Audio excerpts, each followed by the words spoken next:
Judul firman Tuhan yaitu A Time to Weep, adalah waktu untuk menangis. Mari kita baca di dalam Pengkhotbah pasal yang ketiga. Ada beberapa ayat yang saya gabungkan di sini. Mulai ayat 1, untuk segala sesuatu ada masanya. Untuk apapun di bawah langit ada waktunya.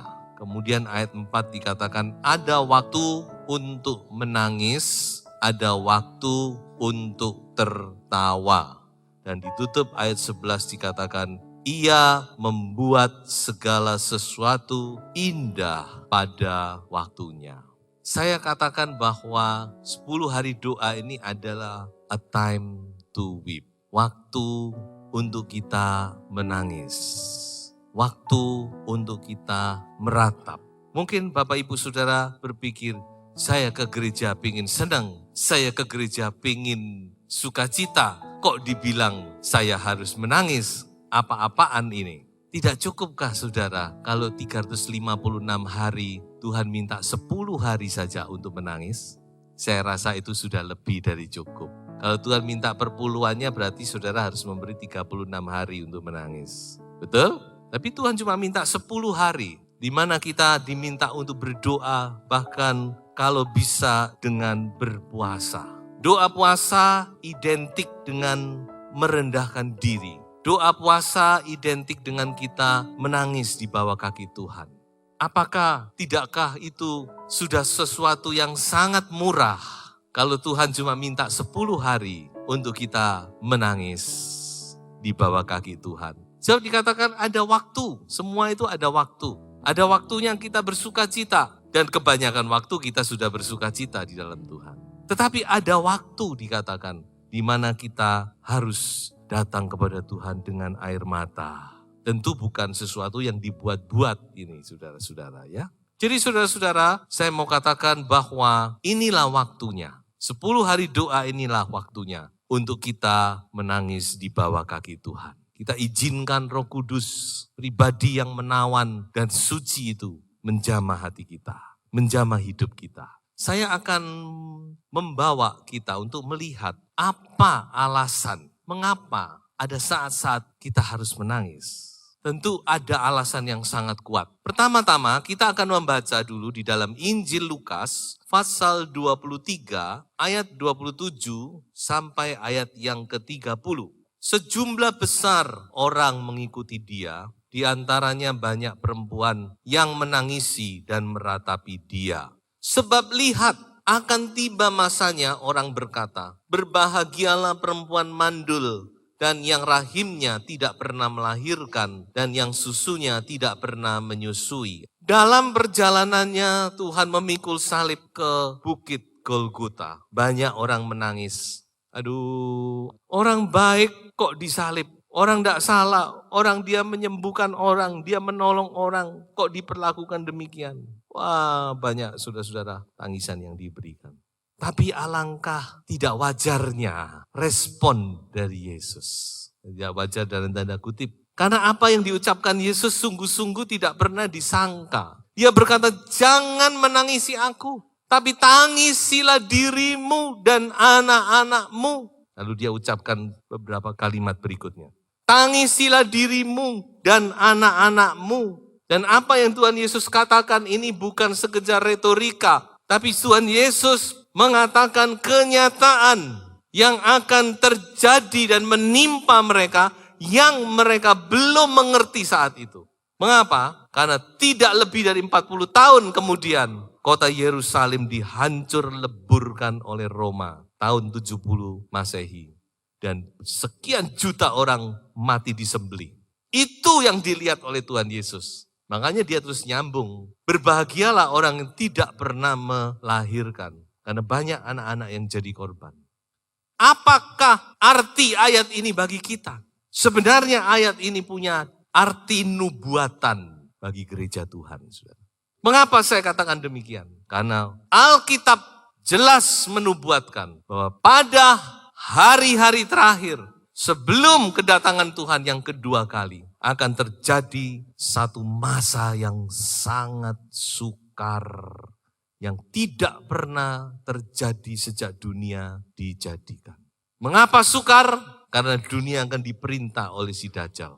Mengapa sukar? Karena banyak anak Tuhan harus menjadi martir untuk mempertahankan imannya. Mengapa sukar? Karena pada saat itu juga murka Tuhan dicurahkan di atas dunia ini. Dunia ini tidak akan menjadi lebih baik. Besok akan lebih ribet, akan lebih rumit. Tetapi Alkitab juga menjanjikan keluputan bagi orang-orang yang dikasihi oleh Tuhan. Alkitab juga menjanjikan perlindungan bagi orang-orang yang mengasihi Tuhan. Alkitab juga menjanjikan persembunyian bagi orang-orang yang takut akan Tuhan. Jadi saudara jangan takut, tapi juga perlu takut. Sebab orang kalau tidak takut dia tidak akan bergerak. Jadi kita harus mengerti apa yang Alkitab katakan saudara-saudara. Bahwa ada sesuatu hal yang dahsyat yang akan terjadi sebelum hari kedatangan Tuhan. Namun Tuhan juga menjanjikan keluputan. Itulah sebabnya firman Tuhan selalu berkata berdoa dan berjaga-jagalah. Jadi keluputan itu terjadi melalui doa. Mari kita baca Yoel pasal 2 ayat 12 sampai ayat yang ke-15. Tetapi sekarang juga demikianlah firman Tuhan. Berbaliklah kepadaku dengan segenap hatimu. Dengan berpuasa, dengan menangis, dan dengan mengaduh. Siapa tahu mungkin ia mau berbalik dan menyesal. Dan ditinggalkannya berkat menjadi korban sajian dan korban curahan bagi Tuhan Allahmu. Haleluya. Jadi kembali firman Tuhan yang diucapkan Yoel kurang lebih 700 tahun sebelum Masehi. Masih relevan dan sangat relevan bagi kita. Firman ini berkata, ayo berdoa, berpuasa, koyakkan hatimu, bertobat. Siapa tahu mungkin kamu akan diluputkan. Jadi saudara-saudara, inilah salah satu alasan mengapa ada saat-saat di mana kita perlu meratap. Meratapi diri kita, meratapi anak, menantu, cucu, dan seterusnya. Jadi yang pertama itu, alasan kenapa kita perlu meratap. Kedua, saya bacakan dari 1 Korintus pasal 4 ayat yang ke-20. Sebab kerajaan Allah bukan terdiri dari perkataan, tetapi dari kuasa. Alasan yang kedua, mengapa kita harus berdoa? Karena gereja Tuhan perlu kuasa. Kita sudah banyak bicara, kita sudah banyak mendengar perkataan, kita sudah banyak mendengar, menerima pengajaran. Saatnya kita harus melihat kuasa Allah itu dinyatakan dalam gerejanya. Dan inilah kekurangan gereja. Gereja sudah kehilangan kuasa itu. Mungkin muncul kadang-kadang kita masih melihat, tapi kalau kita bandingkan dengan apa yang ditulis dalam Alkitab, masih terlalu jauh, saudara. Kuasa Allah itu harus dikembalikan kepada gereja. Itulah sebabnya kita harus berdoa. Berdoa supaya kuasa itu dikembalikan kepada gereja. Dan firman Tuhan berjanji bahwa Tuhan akan memberikan kuasa itu kepada kita. Mari kita baca Efesus pasal 1 ayat 19 dan ayat yang ke-20. Dan betapa hebat kuasanya bagi kita yang percaya. Sesuai dengan kekuatan kuasanya. Ayat 20. Yang dikerjakannya di dalam Kristus dengan membangkitkan dia dari antara orang mati dan mendudukkan dia di sebelah kanannya di sorga. Ini yang sedang kita rayakan. Kebangkitan dan kemudian kenaikan. Dan itu semua dikerjakan oleh kuasa Roh Kudus. Kuasa yang membangkitkan Kristus dari antara orang mati. Kalau dia bekerja di dalammu, dia akan membangkitkan tubuhmu yang fana, kata Roma. Dan Efesus berkata, betapa hebat kuasanya itu bagi kita. Kuasa itu sebenarnya adalah hak gereja. Dan itu harus kita rebut kembali. Dan juga janji Tuhan, bahwa di akhir zaman Tuhan akan nyatakan kembali kuasa itu. Jadi kita berdiri di atas firman Tuhan. Kita harus berdoa supaya kuasa itu dikembalikan. gereja sudah seperti wanita yang kehilangan dirham. Di Lukas 15 ada wanita yang kehilangan dirham. Tapi kita bersyukur wanita ini tidak kemudian berkata, ya 10, hilang 1 masih ada 9, biarin aja, toh masih ada 9. Tapi tidak, dalam Lukas dikatakan wanita itu dia menyalakan lampu, dia mulai mencari, dia mulai membersihkan, dia mulai menyapu, dia mulai berupaya keras untuk menemukan dirham yang hilang itu. Karena itulah kuasa, itulah meterai daripada kemempelaiannya. Biarlah kita juga punya semangat yang sama, saudara. Kita tidak tinggal diam, berpangku tangan, lalu berkata, sudahlah, cukup sekian. Tidak, tapi kita mau maju terus dengan Tuhan, mencapai, memperoleh apa yang Tuhan memang sediakan, janjikan bagi gerejanya.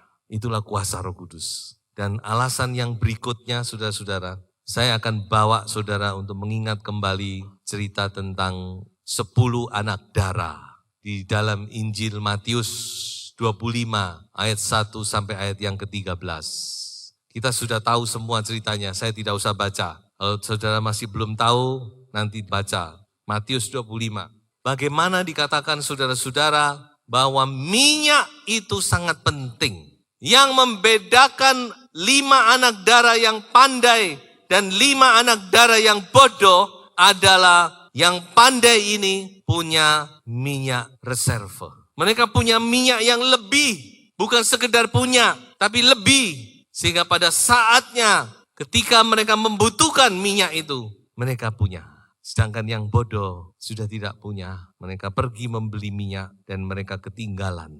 Mereka tidak siap untuk masuk ke perjamuan nikah daripada tuannya. Saudara, ini adalah gambaran daripada gereja di akhir zaman. Gereja di akhir zaman kita tidak cukup hanya mempunyai Roh Kudus. Tapi kita harus penuh dengan Roh Kudus. Kalau saudara punya gelas diisi 1/4 dengan Coca-Cola, ya saudara punya Coca-Cola.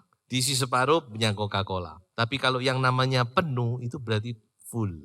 Saudara-saudara, kita tidak cukup cuma punya Roh Kudus, tapi kita harus penuh dengan Roh Kudus.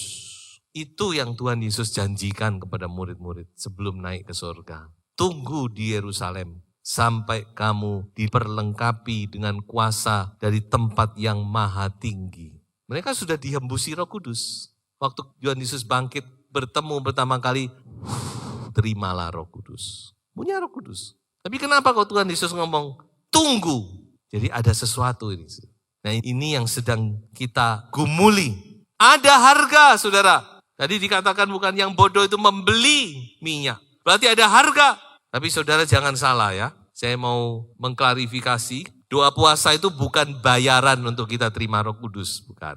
Karena Roh Kudus itu kasih karunia. Tetap itu kasih karunia Allah.